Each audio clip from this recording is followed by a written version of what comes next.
Bonsoir à tous, on débute ce journal du Mercato à l'OL. Le club présidé par Jean-Michel Aulas continue de se débarrasser de ses indésirables.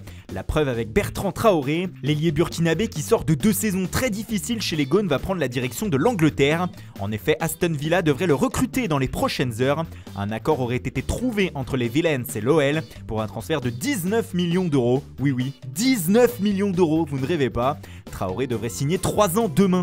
À l'OM, c'est le recrutement d'un joueur offensif qui occupe le mercato, et les dirigeants olympiens auraient l'idée de venir demander à l'AS Monaco si Keita Baldé était disponible.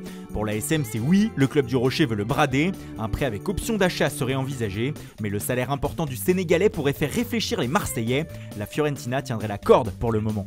À l'étranger, le FC Barcelone a trouvé son plan B pour sa défense centrale si le dossier Eric Garcia était impossible. Les Catalans auraient des vues sur Jules Koundé, le joueur français du Séville FC. Problème et pas des moindres, sa clause libératoire serait de 75 millions d'euros, ce qui fait forcément réfléchir les prétendants. Arturo Vidal de son côté va bien rejoindre l'Inter. Le milieu de terrain chilien est attendu en début de semaine à Milan afin de passer sa visite médicale et y paraffer son contrat. Les Lombards désormais tentent toujours de faire venir N'Golo Kanté, que Frank Lampard veut retenir à Chelsea, mais aussi Marcos Alonso selon la presse italienne. Antonio Conte est fan des joueurs des Blues.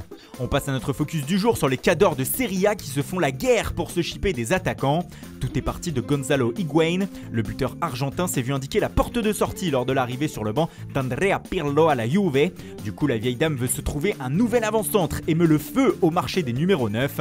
Après avoir été recalé par l'Atlético de Madrid pour Alvaro Morata, les Turinois auraient proposé 50 millions d'euros. Ils attendraient toujours Luis Suarez, mais l'Uruguayen ferait traîner et il leur faut donc avoir un plan B. La Juve a donc pris des renseignements sur Edinson Cavani, toujours libre après la fin de son contrat avec le PSG. Elle aurait aussi trouvé un accord avec Chelsea pour un transfert d'Olivier Giroud. On parle d'un montant de 5 millions d'euros, mais le champion du monde français a démenti l'information ces dernières heures. Le troisième nom en plan B se nommerait Edin Dzeko.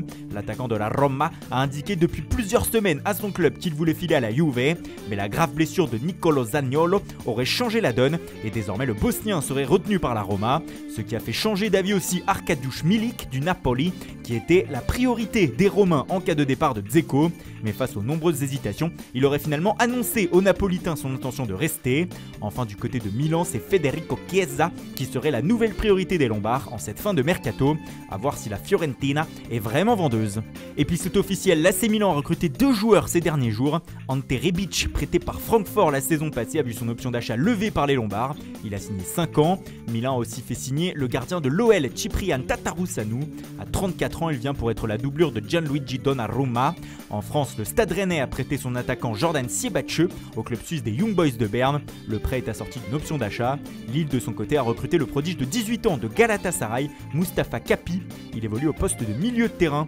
Voilà, c'est tout pour aujourd'hui. Bonne soirée à tous et rendez-vous dès demain matin pour de nouvelles informations sur le Mercato.